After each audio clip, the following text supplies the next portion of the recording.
So even though last episode ended on a loss, I wouldn't say this season is going badly at all.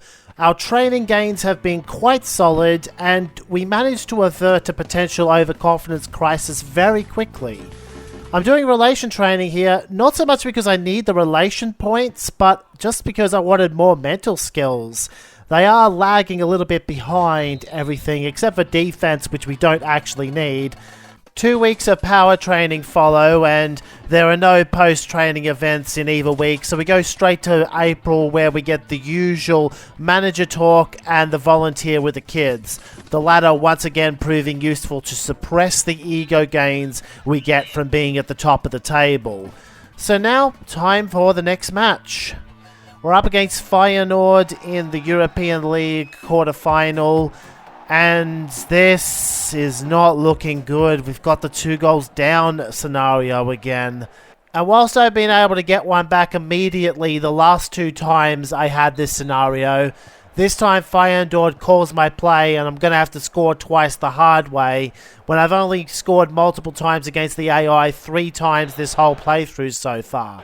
Doesn't help when Farfan, instead of passing it to Bins, punts it straight out to no one. Then he messes up again by getting in the way of a bin shot from relatively close range. Nonetheless, we do quickly win the ball back with Reisiger, and we're able to whip in across for Bins to take another shot, but he just misses it. We'll get more chances yet to score here. Bins on a one-on-one gets some space in the box, but this time the shot is too close to the keeper. We also try the crossing route, but our crosses either get blocked or they're in good position, but we can't capitalise on them. And ultimately, we're running out of time. We're not going to score twice now. Our run of 7 straight wins in the European League is going to come to an end.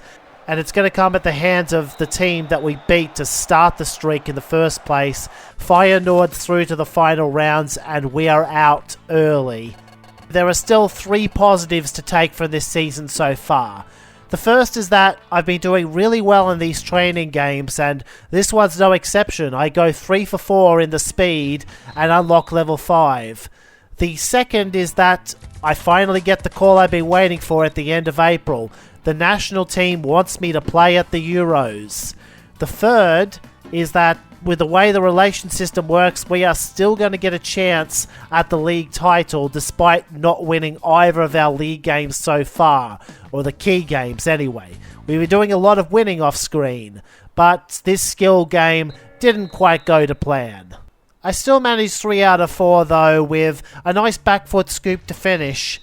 In the weeks in between, I trained attack in April week 4, and now here I do power in May of week 2, the last week before our league finale against AZ Alkmaar, and potentially the final game I'll play for PSV in this playthrough. So if it is the case, I'd like to go out on a high, and we're going to get a good chance to do that. We're starting a goal in front, though we have to play with 10 men.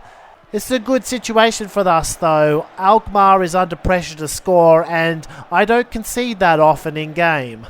In fact, it's us with all the scoring chances early on. Farfan crosses to Afale, who hits the post with a diving header. We get another cross in to Alex. Not enough power on that occasion. Alex, however, playing way further up the pitch than normal, gets another shot off. Not the right angle to score though. Interesting thing to note is that I dropped Gary Bins back to attacking mid to compensate for Kaluna getting sent off so that I wouldn't get overwhelmed in the middle third of the field, and it seems to be working. I'm still the one generating all of the scoring chances with just 20 minutes to go in this game. As time is winding down, Alkmaar is actually threatening to score against the run of play here, which would sour the occasion, but Reisiger makes the tackle and the clearance in time. And speaking of time, Alkmaar run out of it. So a victorious end to a difficult season, and we are going to keep our streak of winning at least 1 trophy a year intact.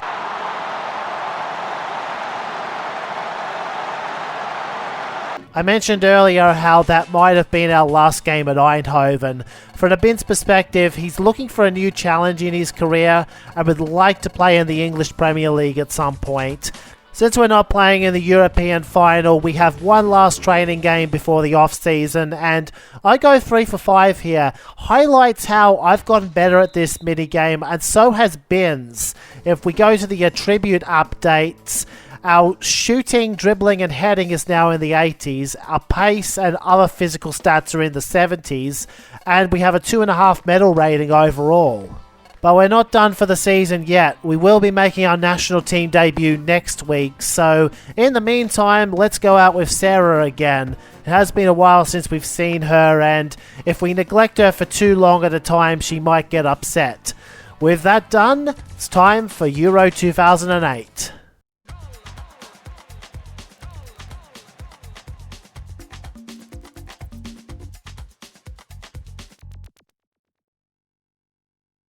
Our first opponent will be Latvia, and we have a stacked squad on our side. You look at all of these players and wonder how England ever failed to qualify for this tournament in real life.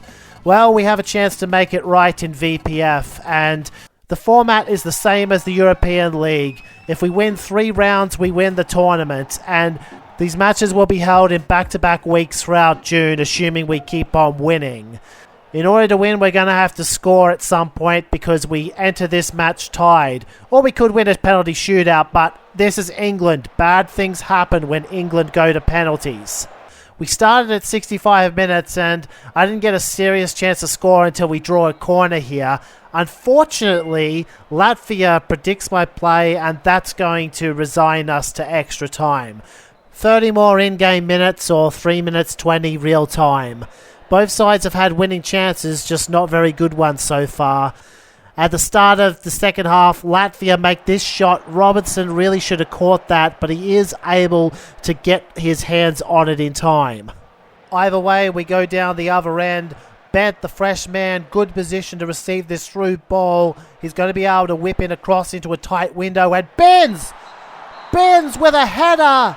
He did this a lot in FTG, but this is our first header with Benz in VPF, and a very important one at that. England now only 11 minutes away from the next round of Euros.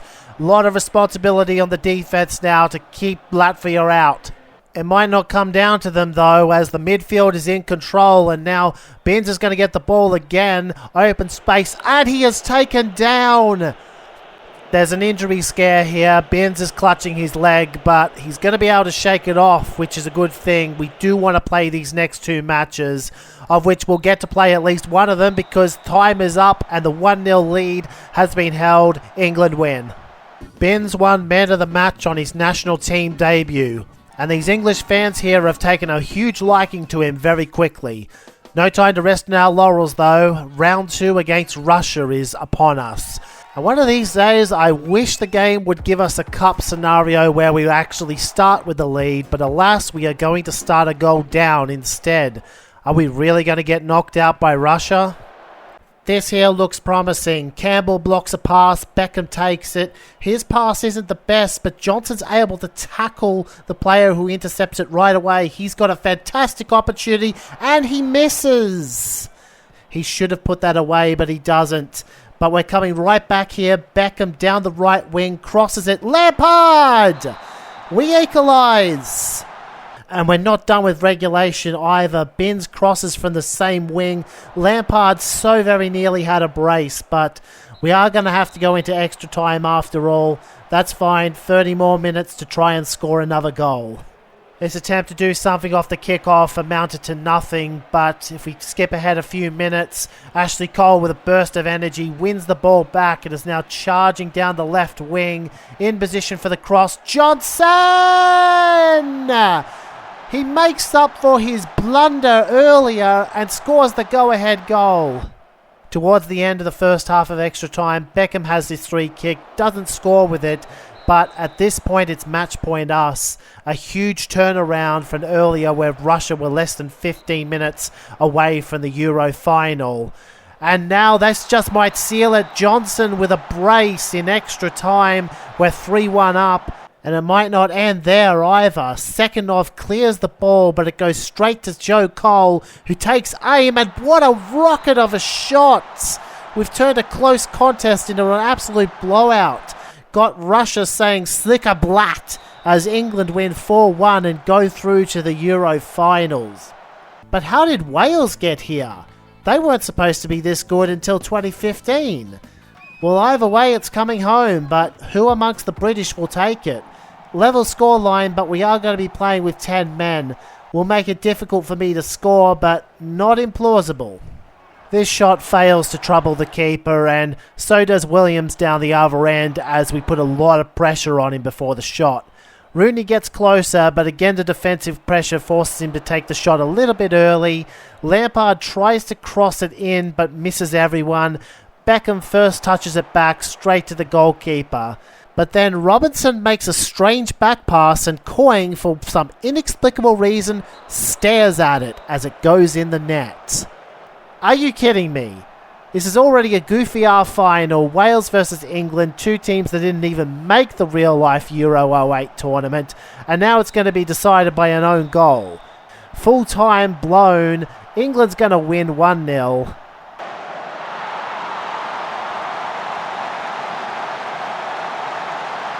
I shouldn't sound annoyed though, because Binns is English. We won.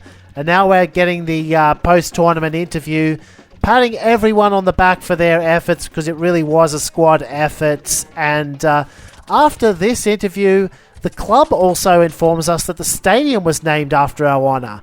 Oh boy, the game's making me feel bad about wanting to leave PSV, and we might not leave yet because we're not a free agent, so this transfer could fall through. Do we transfer to a club? And if so, to whom? Find out next time on Virtua Pro Football. Yep, I'm cliffhangering you.